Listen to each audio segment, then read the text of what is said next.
João capítulo 19. Pilatos então tomou a Jesus e ordenou que o açoitassem. E os soldados, tecendo uma coroa de espinhos, puseram-na sobre a sua cabeça e o vestiram com um manto de púrpura. E chegando-se a ele diziam: Salve, rei dos judeus! E davam-lhe bofetadas. Então Pilatos saiu outra vez e disse-lhes: Eis que eu vou-lo trago para fora, para que saibais que não encontro nele crime algum. Saiu, pois, Jesus, trazendo a coroa de espinhos e o manto de púrpura, e disse-lhes Pilato: Eis o homem. E quando os príncipes dos sacerdotes e os seus guardas o viram, clamaram, dizendo: Crucifica-o! Crucifica-o! Disse-lhes Pilatos: Tomai vós mesmos e crucificai-o, porque eu não encontro nele crime algum. Responderam-lhe os judeus: Nós temos uma lei, e segundo esta lei ele deve morrer, porque se fez a si mesmo filho de Deus. Quando Pilatos ouviu essa palavra, ficou ainda mais atemorizado. E regressando outra vez ao pretório, perguntou a Jesus: De onde és tu?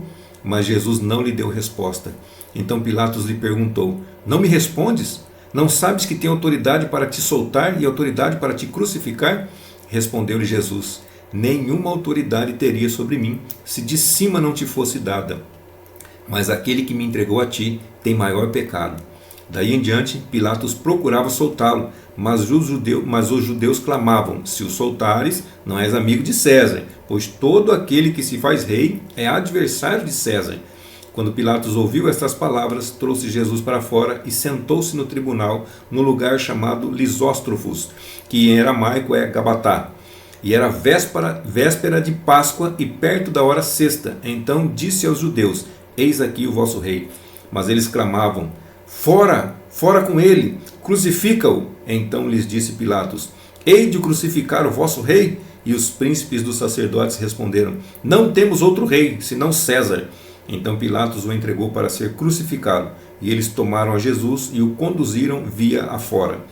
E ele, carregando a sua cruz nas costas, saiu para o lugar chamado Calvário, que em aramaico era chamado Gólgota. E ali o crucificaram, e com ele outros dois, um de cada lado, e Jesus no meio. E Pilatos também escreveu um título e o pôs no alto da cruz. E no título estava escrito: Jesus Nazareno, o Rei dos Judeus. E muitos judeus leram este título, porque o lugar onde Jesus fora crucificado era próximo da cidade, e estava escrito em hebraico, grego e latim. E os príncipes dos sacerdotes dos judeus diziam a Pilatos: Não escrevas o Rei dos Judeus, mas sim que ele disse: Sou o Rei dos Judeus. Respondeu Pilatos: O que escrevi, escrevi. Quando os soldados já tinham crucificado Jesus, tomaram as suas vestes e fizeram 4 partes, e foi dado para cada soldado uma parte. E tomaram também a túnica, mas na túnica não tinha costura, e era toda tecida de alto a baixo. Pelo que disseram uns aos outros: Não a rasguemos, mas lancemos sorte sobre ela, para ver de quem será, para que se cumprisse a escritura que diz: Repartiram entre si as minhas vestes, e lançaram sorte sobre a minha túnica. Os soldados, pois, assim o fizeram. Estavam em pé junto à cruz de Jesus sua mãe, e a irmã de sua mãe Maria, Maria, mulher de Cleopas, e Maria Madalena. E Jesus, comovido, vendo ali a sua mãe, e ao lado dela o discípulo amado, disse à sua mãe: Mulher, eis aí o teu filho. Depois disse ao discípulo: Eis aí a tua mãe.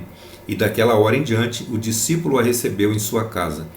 Depois disso, sabendo Jesus que tudo já estava consumado, e para que se cumprisse a escritura, disse: Tenho sede. E estava ali um vaso cheio de vinagre. Então eles tomaram uma esponja atada em uma cana de isopo e, ensopando-a de vinagre, levaram-na à sua boca. Logo após Jesus ter provado o vinagre, disse: Está consumado. E, inclinando a cabeça, entregou o espírito. Então os judeus rogaram a Pilatos que se lhes quebrassem as pernas e que os corpos fossem tirados dali e não ficassem na cruz, pois era preparação, véspera do grande dia de sábado. Foram, pois, os soldados e, na verdade, quebraram as pernas do primeiro e também ao outro que com ele fora crucificados. Mas, chegando próximo a Jesus, perceberam que já estava morto e não lhe quebraram as pernas. Contudo, um dos soldados lhe furou o lado com uma lança, e logo saiu sangue e água. E aquele que viu isto deu testemunho, e o seu testemunho é verdadeiro.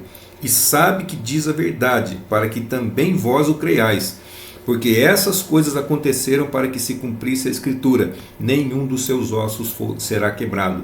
Também há outra escritura que diz: olharão para aquele que transpassaram. Depois destes acontecimentos, José de Arimateia, que era discípulo de Jesus, embora secretamente, por medo dos judeus, rogou a Pilatos que lhe desse permissão para tirar o corpo de Jesus. E Pilatos lhe permitiu. Então foi e tirou o corpo de Jesus da cruz. Foi também Nicodemos, aquele que anteriormente tinha estado com Jesus de noite, trazendo quase 100 libras romanas, de uma mistura de mirra e aloés. Tomaram, pois, o corpo de Jesus e o envolveram em lençóis de linho com as especiarias, como os judeus costumavam fazer na preparação para a sepultura. E no lugar onde Jesus fora crucificado havia um horto, e nesse horto havia um sepulcro novo, e que ninguém ainda tinha sido sepultado.